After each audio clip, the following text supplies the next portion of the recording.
Hello అండి, welcome to మావి చిగురు స్టోరీస్. ఈరోజు కథ నెమళ్ళ రేవు. ఈ కథ మీకు నచ్చితే లైక్ చేయటం మర్చిపోకండి. మీకు ఎలా అనిపించిందో కామెంట్ చేసి చెప్పండి. ఈ ఛానల్ని కొత్తగా చూసేవారు మరిన్ని మంచి కథల కోసం సబ్స్క్రైబ్ చేసి బెల్ ఐకాన్ ఆన్ చేయండి. అప్పుడు ఏ కొత్త వీడియో పెట్టినా మీ దాకా వస్తుంది. ఇక కథ మొదలు పెడదాం. పాపికొండలు దాటి చాలా దూరం వెళ్ళాక ఎడం ప్రక్కన అచ్చం ఎద్దు ముఖంలాగున్న కొండ ఒకటి కనిపిస్తుంది. దాని పేరు ఎద్దురాయి కొండ. ఆ కొండని ఆంచి లోపలికెళ్ళటానికి ఒక నీళ్ల దారి ఉంటుంది. ఆ దారిలో బాగా లోపల చీకటి గుయ్యారం లాగున్న ఆ చిన్న రేవులో ఆగుంది దాసు పడవ. ఆ పడవ దిగువలో చాలా సీక్రెట్ అరలు ఉన్నాయి. కొండ లోపలి గిరిజనులు చాలా రహస్యంగా మోసుకొస్తున్న గంజాయి మోపులు ఆ అరల్లో పేరుస్తుంటే కాస్త దూరంగా నేలబారున్న నేరేడు చెట్టు కొమ్మ మీద కూర్చొని తాటి చిగురు చప్పరిస్తున్న దాసు చెట్టు వెనకున్న పొదల్లో చప్పుడొస్తే తిరిగి చూశాడు. భుజానో తోలు సంచి తగిలించుకొని ఒగర్చుకుంటా వచ్చిన 35 ఏళ్ల ఆడమనిషి, మీ పడవలో నన్ను ఎక్కించుకుంటారా అంది. బయలుదేరటానికి ఇంకా టైం పడుతుంది అన్నాను. తాగుతూనే అన్నాడు.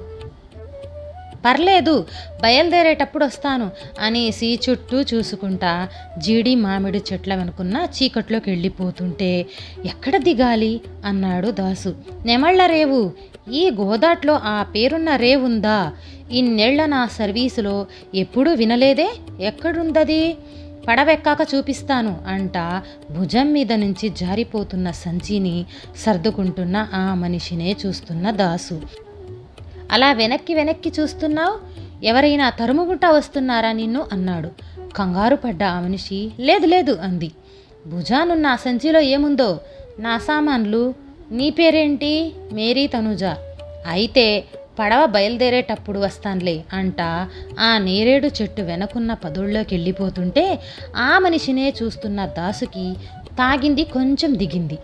ఈ అడవిలో ఇలా ప్రత్యక్షమయ్యి ఇంత నాగరికంగా మాట్లాడిన ఈ లేడీ ఎవరై ఉంటుంది? భలే గమ్మత్తుగా కనిపించి మాయమైందే, మళ్ళీ వస్తుందా అనుకుంటా సీసా మూత విప్పుతుంటే అప్పుడే వచ్చిన మనిషి, లోడింగ్ అయిపోవచ్చింది, ఎక్కడ ఆపాలో తెలుసు కదా అన్నాడు. టేకూరి ముందున్నారు మీ జనం అన్నాడు. అవునని తలూపిన మనిషి లోడింగ్ అవుతున్న పడవ దగ్గరికి వెళ్ళాడు. పాతకాలం నాటి ఆ స్టీమ్ ఇంజను పడవ నిండా అతుకులే.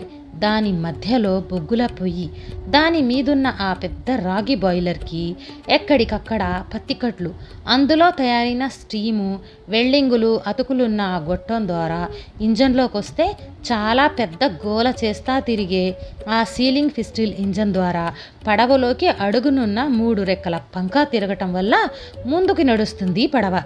చాలా చిత్రంగా దాన్నే చూస్తున్న మనిషిని, ఇలాంటి ఏంటిక్ పడవలు ఈ గోదాట్లో మరి లేవు గదా అంటే లేవు అన్నట్టు తలాడించాడు దాసు. లోకం ఇంత అడ్వాన్స్ అయిపోతుంటే ఇంకా ఈ స్టీమ్ ఇంజిన్ ఎందుకు ఉంచుకున్నావు? డీజిల్ది తగిలించుకోవచ్చు కదా అడిగాడా మనిషి. నవ్విన దాసు, మీలాంటోళ్ల సామాన్లు స్మగ్లింగ్ చేస్తా ఈ గోదాట్లో మూల మూలకి మైళ్ళకు మైళ్ళు వెళ్లాల్సి వచ్చినప్పుడు డీజిల్ దొరకదు. బొగ్గుల పొయ్యైనా ఈ అడవిలో దొరికే పుల్ల ముక్కలు పొయ్యిలో పారేస్తే మా పడవ తల్లి ముందుకు కదిలిపోద్ది గదా అన్నాడు. షాక్ అయిన మనిషి, అమ్మని, నువ్వు అల్లాటప్ప మనిషోడి కాదు అంటా షేక్ హ్యాండ్ ఇచ్చేశాడు. ఎక్కడ కొన్నావు ఈ పడవని అన్నాడు. కొనలేదు, నేను సొంతంగా తయారు చేసుకున్నా అన్నాడు. దాసు ఇచ్చిన సమాధానానికి ఈసారి కింద పడిపోయి లేచిన మనిషి ఏంటి అన్నాడు. మళ్ళీ నవ్విన దాసు, మీ పేరేంటో అన్నాడు. అన్నవరం చెప్పాడు ఆ మనిషి. చూడు అన్నారం, పట్టిసీమ పక్కన బంగారమ్మపేటలో మా షావుకారు పాదం మంగరాజు గారికి 5 స్టీము లాంచీలుండేవి. అన్నీ పాతకాలం నాటివి, దొరల దగ్గర కొన్నయ్యి. వాటి మీద మెకానిక్ గాను, డ్రైవర్ గాను, కళాసీ గాను ఇలా ఒకరేంటి రకరకాల ఉద్యోగాలు చేసేవాళ్ళు ఉన్నారు. ఈ లాల్చీల పని మిరప పంట ఎక్స్పోర్ట్ చేయటం. 8600 గోదావరి ఎడా పెడా ఉన్న ఒండ్రుమట్టి నేలలో ఇసుక మేటేయటంతో ఆ పంట పండటం ఆగిపోయింది. దానికంటే ముందు ఎక్కడ చూసినా డీజిల్ ఇంజను లాంచీలు వచ్చేయటం, ఇంకో పక్క రోడ్ ట్రాన్స్పోర్ట్ బాగా పెరిగిపోవటంతో ఈ లాంచీలకి పని తగ్గిపోయింది. బాగా పాతపట్ట ఈటిని కొనటానికి ఎవ్వడూ రావటం లేదు. దాంతో షావుకారు పాత సామాన్లకి వేసేశాడు ఈటిని. ధవళేశ్వరం బోట్ యార్డ్లో ఉన్న వీటన్నిటినీ పగలగొట్టేస్తుంటే అక్కడికి చేరిన నేను ఒక దాంట్లో నుంచి చుక్కాని, ఒక దాంట్లో నుంచి ఇంజను, ఒక దాంట్లో నుంచి పడిచెక్క అలా పోగేసి వాటిని చవగ్గా కొనుక్కొని ఈ పడవ తయారు చేసుకున్నాను. అంతా విన్న అన్నవరం, నువ్వు ఇక్కడుండాల్సినోడివి కాదు అంటా చేతులెత్తి నమస్కారం పెట్టేశాడు. చుక్కాని పక్కన ఒక షెల్టర్ వేసిన చూడు అన్నాడు. చూసిన అన్నవరం బాగుంది అన్నాడు. నేల మీద ఇల్లు లేని నా కాపురం అందులోనే అన్నాడు దాసు. నీకు నచ్చే అమ్మాయి దొరక్క పెళ్లి చేసుకోలేదు, వయసు అయిపోయినా ఇంకా అమ్మాయి కోసం వెతుకుతానే ఉన్నావు కదా. భలేగా చెప్పావే. అవును, లోడింగ్ అయిపోయింది, ఇంకా బయలుదేరబోతుండగా పొదల్లో నుంచి దూసుకుంటా వచ్చిన మేరీ తనుజ పడవలోకొచ్చేసి ఒబ్బిడిగా కూర్చుంది. కదిలిన పడవ స్పీడ్ అందుకుంది. చుక్కాని పట్టు కూర్చున్న దాసు, మీరేవు ఎక్కడన్నావు అన్నాడు. నెమ్మదిగా దాసు దగ్గరకొచ్చిన తనూజ, నేను దిగాల్సిన రేవు మెయిన్ రూట్లో లేదు, కొల్లూరు నుంచి ఎడం పక్కకి తిరగాలి అంది. పాములేరు వెళ్లే దారిలోనా అన్నాడు. అవును అంది. అది నేను వెళ్లే రూట్ కాదు, నాకది తెలీదు. అసలు అది పడవలు వెళ్ళే దారే కాదు. దారి నేను చెప్తాను. అబ్బెబ్బెబ్బెబ్బే, ఆ లోపలికి వెళ్ళటం నాకు అసలు కుదరదు. ఆ లోపలికి వెళ్తే నీ స్టీమ్ ఇంజన్ పడవే వెళ్ళాలి, మామూలు పడవలు లేవు బాబు. అబ్బే, నువ్వు గోదాట్లో చాలామందికి చాలా సహాయాలు చేస్తావని విన్నాను. దయచేసి అర్థం చేసుకో, నా అవసరం అలాంటిది అన్న మనిషి ముఖంలోకి చూసిన దాసుకి ఎందుకో సహాయం చేద్దామనిపించింది. ఎంత దూరం ఉంటుంది మీరేవు అన్నాడు. కాస్త లోపలికి వెళ్ళాలి అంది. అడుగు తగలద్దేమో అన్నాడు. తగలకపోవచ్చు, లోతు బాగానే ఉంటుంది అనేటప్పటికీ ఇంకేమీ మాట్లాడని దాసు ఆ చుక్కాని పట్టుకొని ఇంజన్ రైస్ చేసి ఆ తనూజ భుజానికి ఉన్న తోలు సంచినే చూస్తా భుజానికి తగిలించుకున్న దాన్నసలు వదలటం లేదు. అందులో ఏముందో అనుకున్నాడు. పడవ ఆ చీకటి దారిలో నుంచి గోదావరిలోకి వచ్చేటప్పటికి సూర్యుడు కొండల్లోపలికి దిగిపోతున్నాడు. ముసురుకుంటున్న చీకటి, మెలికలు తిరుగుతున్న గాలి వాళ్ల పడవలతో పాటు మొత్తం గోదావరినే మూసుకుంటా పోతున్నాయి. అలాగా కొంత దూరం వెళ్ళాక బాగా చీకటి పడిపోయేటప్పటికీ గోదావరి వంపుల్లో కనిపిస్తున్న తిప్ప అంచుకి పడవని లాగి ఇంజన్ ఆపిన దాసు, ఈవేళ మనం మకాం ఇక్కడే, వంటొచ్చా నీకు అంటా చిగురు సీసా తీసి గుక్కేశాడు. ఇసుకలో 3 రాళ్ల పొయ్యి పెట్టి వెలిగించిన తనూజ పడవలో ఉన్న సామాన్లతో వంట చేస్తూ ఉంటే తను సహాయం చేసి పంచుకు తిన్నాక ఒక అరల్లో నుంచి నల్ల రగ్గు తీసిచ్చిన దాసు, అర్ధరాత్రప్పుడు చలి బాగా వేస్తుంది, షెల్టర్ లోపలికెళ్ళి పడుకో అంటుండగా పోచవరం వైపు నుంచి వస్తున్న స్పీడ్ బోటులో విజిలేసుకుంటా వస్తున్న పోలీసులకి కటక్కి చీకట్లో ఉన్న వీళ్ల పడవ కనిపించలేదు. వెళ్తున్న ఆ స్పీడ్ బోటునే చిత్రంగా చూస్తా ఈ గోదాట్లో ఎప్పుడూ లేనిది ఈ టైంలో పోలీసులేంటి అనుకుంటా అదే మూడ్లో చాలాసేపు ఉండిపోయిన దాసు, ఎవరో దిగారు గోదాట్లోకి, లేకపోతే ఇలాంటి వాతావరణం ఈ టైంలో అసలు రారా పోలీసోళ్ళు. విన్న తనూజ ఏం సమాధానం చెప్పకపోయేటప్పటికీ, అసలు ఈ గోదాట్లోకి దిగిన కొత్తోళ్ళు ఎవరై ఉంటారంటావు అన్నాడు. పీలగా నవ్విన తనూజ, పోలీసులకి కావలసినోళ్ళు అంది. అదే ఏ రకంగా కావలసినోళ్ళో, ఏది ఏమైనా దిగినోళ్ళు అల్లాటప్పొళ్ళయి ఉండరు. అవును, అయి ఉండరు అనుకుంటా చిగురు తాగిన మత్తులో ఆ పడవలో ఒక మూలకెళ్ళి కూర్చుంటా, నువ్వు లోపలికెళ్ళు మరి అనటంతో కింద పెట్టిన సంచిని భుజాన తగిలించుకుంటా వెళ్ళిపోయి పడుకుంది తనూజ. అర్ధరాత్రప్పుడు వర్షం వచ్చింది. గాలి కూడా విపరీతంగా వీస్తుంటే మెలుకొచ్చిన తనూజ బయటికొచ్చి చూస్తే ఒక మూల తడుస్తా కూర్చున్న దాసు కనిపించాడు. లోపలికి రమ్మని ఎంత అడిగినా నువ్వెళ్ళి పడుకో అంటున్నాడు తప్ప రావటం లేదు. దాంతో అతని పక్కనే కూర్చొని మూల పడున్న ఆ రేకు డొక్కు తీసుకుని పడవలోకి చేరిన నీళ్లని తోడి బయటకేస్తా అలా తడిసి ముద్దవుతానే ఉన్న ఆ తనూజను అలా చూస్తూ ఉండిపోయాడు. కురుస్తున్న వర్షం, గాలి ఎప్పుడు ఆగినాయో, మొత్తం తడిసిపోయిన వీళ్ళిద్దరూ ఎప్పుడు నిద్రట్లోకి వెళ్ళారో టైం తెలియనే లేదు. బాగా తెల్లారాక లేచి బయట చూస్తే గోదాట్లో వరద నీళ్లు బాగా పెరిగిపోవటంతో రాత్రి తిప్ప మీద పాతేసిన గుణపం కట్టూడిపోయేటప్పటికీ నీళ్లల్లో దిగోకి కొట్టుకుపోయిన పడవ పాపికొండల మొదట్లో సిరువాక దగ్గరాగి తేలుతా ఊగుతా ఉంది. ఇంజన్ స్టార్ట్ చేద్దామంటే తడిసిపోయిన పొయ్యిలోకి నీళ్ళెళ్ళిపోయినాయి.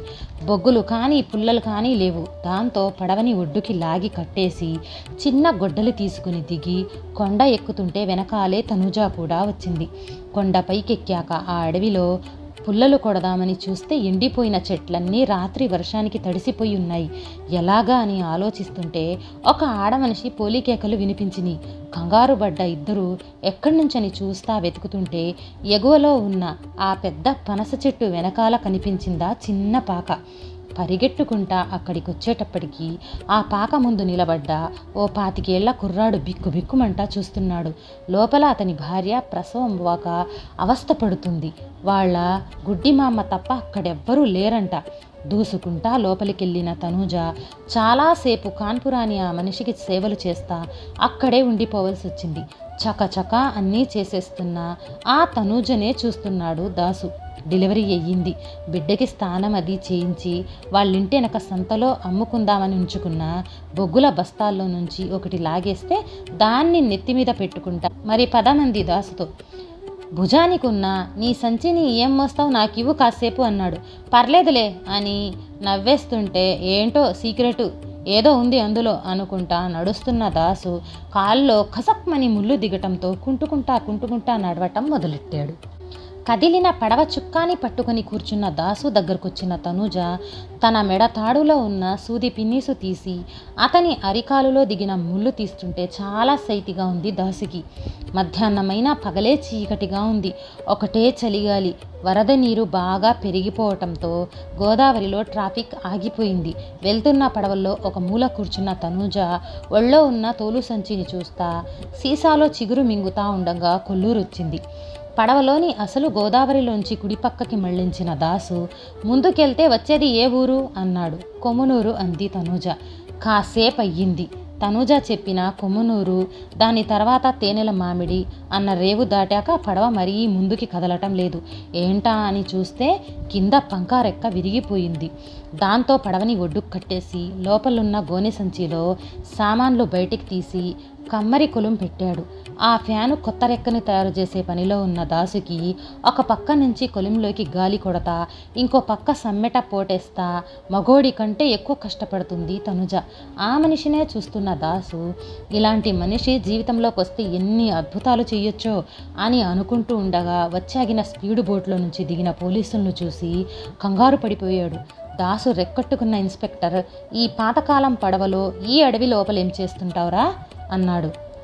నాది యాంటిక్ పడవ కదండి, చాలామంది టూరిస్టులు దీంట్లో జర్నీ చేయడానికి భలే ఇష్టపడతారు చెప్పాడు దాసు.